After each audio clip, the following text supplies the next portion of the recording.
Hey everybody, happy Easter. Today we have a special Easter stream. We got Daphne of Manifest 1922 back on the stream. I know she was a hit first time around, so I figure, hey, who better to have on the Easter stream?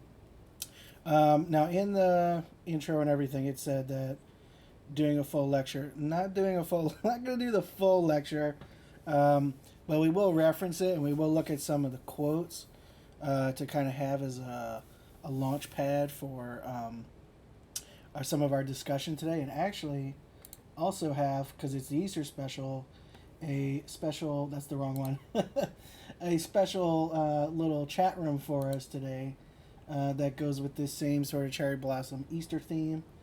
And let me make sure audio's on. Daphne, are you there?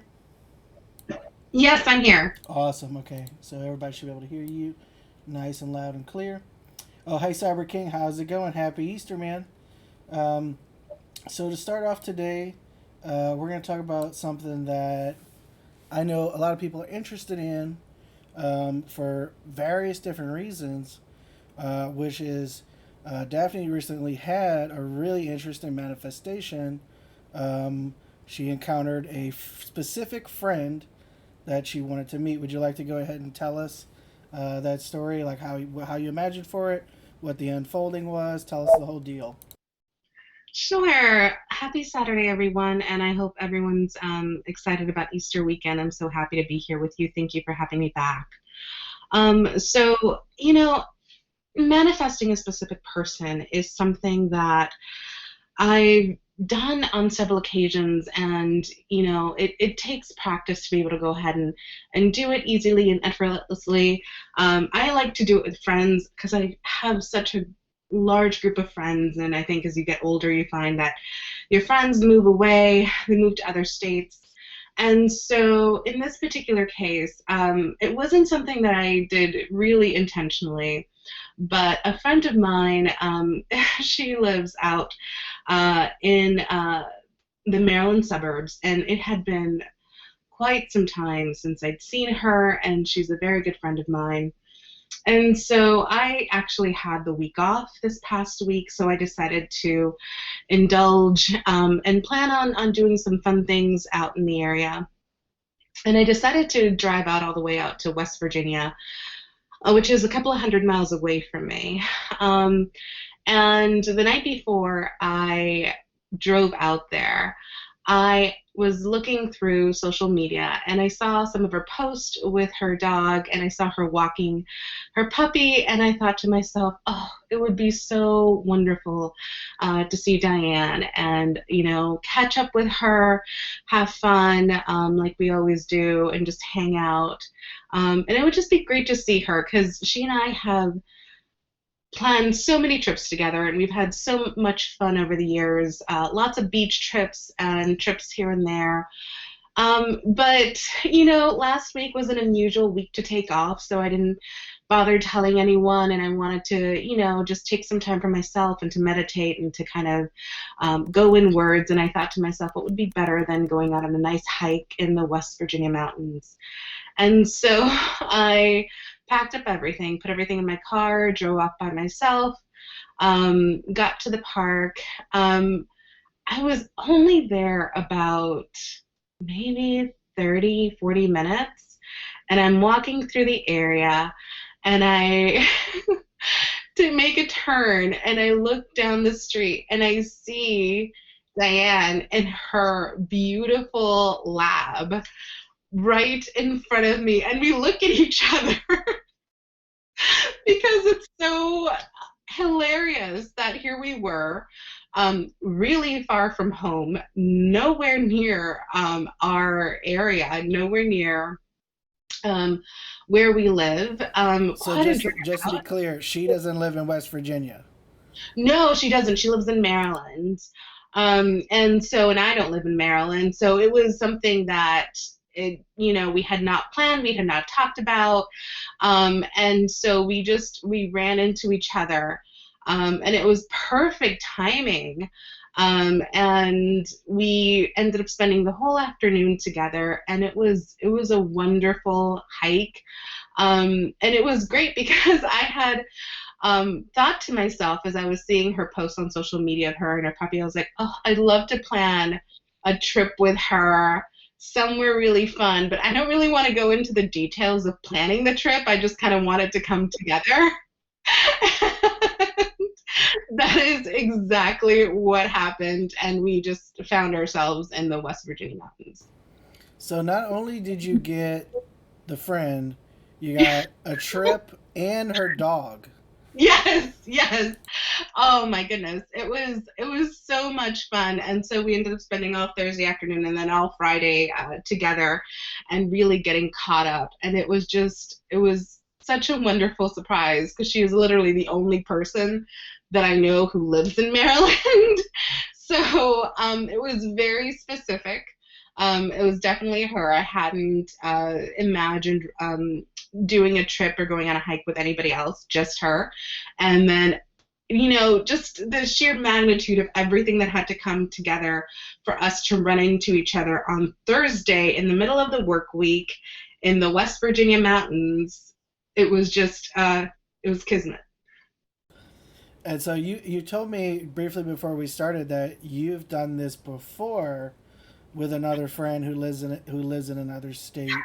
So what was the unfolding there? How intentional was that? Like, how much do you remember of that whole process and unfolding?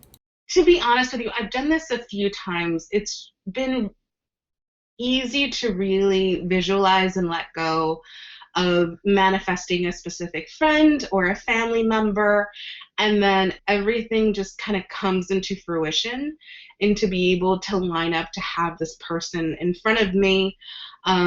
And so in one particular instance, I had a friend who I was very close to when she lived in the area, but then, she decided to go back home to the West Coast so she could be closer to family. And there was a day where I was just really missing her. And out of the blue, I just visualized giving her a hug. And I visualized that really quickly. And I sent her a text message saying, I hope you're doing well. I hope you're out enjoying the California sun. And immediately she ended up texting me back, I'm actually in town. Would you like to have dinner tonight? And I thought that was so hilarious that in that moment when I was missing her and I was just like, wow, I haven't seen her in a year. I really miss her. I miss, going out with my friend. And then we just met up and we had amazing barbecue and it was perfect. It was like we had planned the whole thing before her actually flying out to the East Coast. Um, we just, yeah, it all just perfectly lined up that she was in town, and that was actually the only night she had free because she was in town for a conference, and so it was perfect. So what I like about this experience too is that it debunks quite a few myths. So first off, it was a same day manifestation of someone who lives across the country. Hmm. She lives on the other coast. So Daphne Yeah. lives on the East Coast. Hmm. This lady lives in California, right? Yes. So it was the same day manifestation, and then you did reach out first, and then in addition, you had the feeling of missing her when you reached out. So if Yes. I know for, I mean, we both know for a lot of people who want to apply this to, especially love relationships, there's a lot of, well, you can't reach out first. If you miss them, they're not going to show up. If they live elsewhere, well, circumstances don't matter, but they do kind of matter. You have to adjust that mentally. And then, don't always expect the same day manifestation. Wait and, give yourself, this sort of anticipated grace period of waiting. But literally, none of that applied to your manifestation, right? No, and even with the one that happened on Thursday, I had seen Diane's pictures with her dog earlier that week. So this was like a 72 hour, maybe 48 to 72 hour manifestation. And with Sam, when she came in from the West Coast, that definitely happened that same day. But in the last time we talked, we've definitely talked about time being an illusion and everything being an illusion. So it just kind of goes to show you that you can absolutely manifest a specific person, and sometimes the circumstances find you because I mean, I'm still, it's always surprising to me and it's always absolutely wonderful. And it was such a marvelous surprise to turn the corner and see Diane there and her big, beautiful lab. And so I guess there's a couple of questions that these manifestations might be able to answer for people, which is, I know one question a lot of people have, and we've talked about this, privately before, is that people can kind of get in a rut of indefinitely manifesting signs. So, do you remember if you encountered signs to the prior manifestation? So I'm going to be honest with you. I, at one point, at very early on when I learned about manifestation, I was very big into signs. And it wasn't from teachings of Neville Goddard. It was actually, in that time period when I was trying to explore other things because Neville's teachings just seemed so far-fetched to me. And I read Gabrielle Bernstein's book, and it's called The Universe Has Your Back. It's a very good book. And in it, she talks about how God talks to you through signs. And of course, if you designate a sign, then that is how you will see things come up in your life. So it's only something that you put an intention to because everyone and everything is you pushed out. And so I ended up having signs come at me nonstop everywhere I went. And, after a year, I was just like, these don't really mean anything. These are just signs because I said I wanted to see them, and the world must manifest into what I want to see. And so from there, I decided maybe constantly asking for signs isn't really what I should be doing. I should just be going to the end, going to what I want, what I desire, what Neville says, living in the end. And so because at the same time I was testing and trying and repeating all of these experiments regarding manifestations, I decided to just kind of let go of signs because they don't really serve a function or a purpose other than, just to kind of reflect what you want. But if it's something that you want in order to emotionally feel good, you should absolutely go ahead and pursue that. But ultimately, they don't serve a sign or a purpose in tangent to your manifestation because they themselves are their own separate manifestation. Yeah, exactly. And I mean, they can be good faith builders for Mhm. someone who's totally new to the law. And I mean, you recounted your experience last time of the license plates and how incredibly seen you felt then, and how you knew that, Yeah. well, this must work, and it provoked you to test even further. But as you just clarified, it doesn't necessarily give an indication about a specific manifestation, unless you've really firmly impressed that it does. But at that point, that's just an extra step that you really don't need to take. I mean, developing faith is its own manifestation.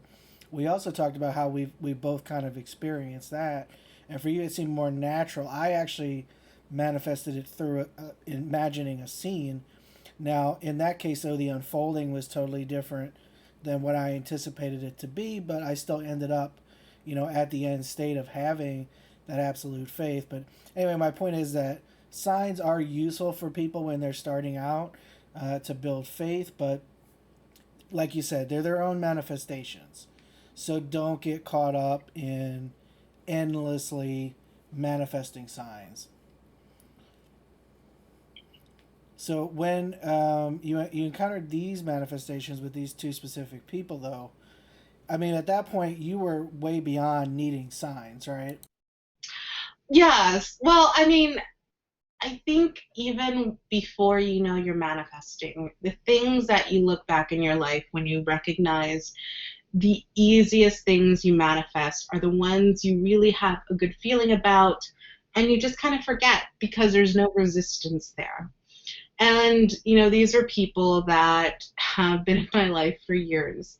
And I always felt confident that if I called them, they'd call me back or I'd see them at some point. And it's just kind of one of those things that I thought to myself, goodness, it would just be so wonderful if I could give Samantha a hug. I miss her. She's such a wonderful friend. She's such a wonderful person. It would just be great to see her. And it was just that. And I've also done this with trips to the West Coast to see my family. where I just visualized and I felt what it would be like to hug my aunt or my cousin, and how wonderful it would just be to hear their voice in person, or just to, feel the warmth of their hug. That really works for me, imagining hugging a specific person. And then everything just kind of comes together for you to go ahead and receive that manifestation, whether it's a cup of coffee or a person. It must come to pass, once you kind of, you visualize it, and you're able to go ahead and be at peace with it. So you kind of slyly included something there that I do think is contributing in some cases to people not getting their manifestations with a specific person. In the case of whether it's a love relationship or it's another kind of relationship, if you've had a falling out and there's a strong assumption that this person doesn't want to talk to you, doesn't want to see you, or is going to be mean to you, anything where you feel communication is broken down, there's some kind of rift to overcome, that might be the reason why people aren't getting those manifestations so rapidly. What do you think about that? I think there's absolutely a lot of things we hold on to, especially when it comes to relationships with a person. When you have relationships with someone and you don't really understand a lot of the layers that go into what you've added to the relationship, sometimes consciously or subconsciously, and you're able to kind of take away those feelings and you have those impressions, and you have to kind of revisit what that perspective is and understand whatever that person did, whatever is happening in your life, ultimately comes back to you, because everyone and everything is you pushed out. And even if it was something that was so incredibly hurtful, ultimately taking responsibility for that action means understanding and being able to undo it. I think Neville was incredibly wise in saying, you must forgive yourself. You didn't know, but now you know, so you can undo it. And so sometimes it's hard because you see someone and it sometimes feels like they're separate from you, but no one and anyone, nothing is separate from you. Everything is internal. So once you perceive something, that is how it must manifest. And the same thing goes for people. So if at some point you had an argument with your father, and it's something that you might have thought of, and if that happened, that's okay. You can kind of go back and revisit and revise, or make the intention that that won't happen again. More specifically, what you do want to happen, always proactively. You are grateful and happy that you have a happy and loving relationship with your father, who has an open line of communication with you and is very emotionally supportive. I think that sometimes takes time. And if you need to go ahead and distance yourself, that's okay. But my suggestion to you is, because these relationships are in tangent with everyone and everything around you, whether it's work, whether it's church, whether it's a different variety of relationships, school, play around with them. Always do them in the positive. So last time we had talked, right, I suggested manifesting something lovely for someone else, because, everyone is you pushed out. And so being able to do that with people that maybe you're not as attached to is an excellent way to start proving to yourself that the law is true, the law exists, and the law must manifest what you deem it to.